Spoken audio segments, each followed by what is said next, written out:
যুদ্ধবিরতির ব্যর্থ প্রচেষ্টা, একের পর এক হামলা আর পাল্টাপাল্টি অভিযোগে কেটে গেছে ইউক্রেন রাশিয়া যুদ্ধের ৩টি বছর। চলমান এই যুদ্ধ থামানোর চেষ্টা চালিয়ে হাল ছাড়তে চলেছিলেন মার্কিন প্রেসিডেন্ট ডোনাল্ড ট্রাম্পও। এমনই মুহূর্তে ইউক্রেনের প্রেসিডেন্ট ভলোদিমির জেলেনস্কিকে সরাসরি আলোচনার প্রস্তাব দিয়েছেন রুশ প্রেসিডেন্ট ভ্লাদিমির পুতিন। স্থানীয় সময় রোববার এক সংবাদ সম্মেলনে তিনি বলেন, আগামী ১৫ই মে বৃহস্পতিবার ইস্তাম্বুলে এই আলোচনা অনুষ্ঠিত হতে পারে। এর লক্ষ্য হবে সংঘাতের মূল কারণগুলো দূর করা এবং দীর্ঘস্থায়ী শান্তি প্রতিষ্ঠা করা। এ বিষয়ে তুরস্কের প্রেসিডেন্ট রিসেপ তাইপ এরদোয়ানের সঙ্গে কথা বলবেন বলেও জানান পুতিন।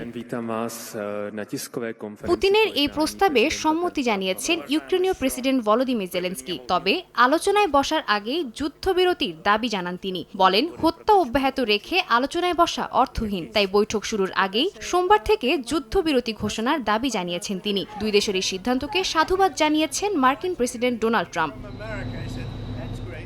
এর আগে ইতিহাসে প্রথমবারের মতো ইউক্রেনে একসঙ্গে পা রাখেন ইউরোপের ৪ প্রধান দেশের শীর্ষ নেতা। যুক্তরাজ্য, ফ্রান্স, জার্মানি ও পোল্যান্ডের নেতারা কিয়েভে দাঁড়িয়ে রুশ প্রেসিডেন্ট ভ্লাদিমির পুতিনকে স্পষ্ট ভাষায় জানিয়ে দেন, সোমবারের মধ্যে যুদ্ধ থামাতে হবে, নইলে অস্ত্র ও নিষেধাজ্ঞার ঝড় বইবে বলেও হুঁশিয়ারি দেন তারা। এ সময় ইউক্রেনের প্রেসিডেন্ট ভলোদিমির জেলেনস্কির সঙ্গে নেতারা একসঙ্গে ফোন করেন মার্কিন প্রেসিডেন্ট ডোনাল্ড ট্রাম্পকে। ফোনালাপের পর সম্মেলনে জেলেনস্কি জানান, এই যুদ্ধবিরতি আকাশ, সমুদ্র ও স্থল সবকিছুর জন্যই প্রযোজ্য।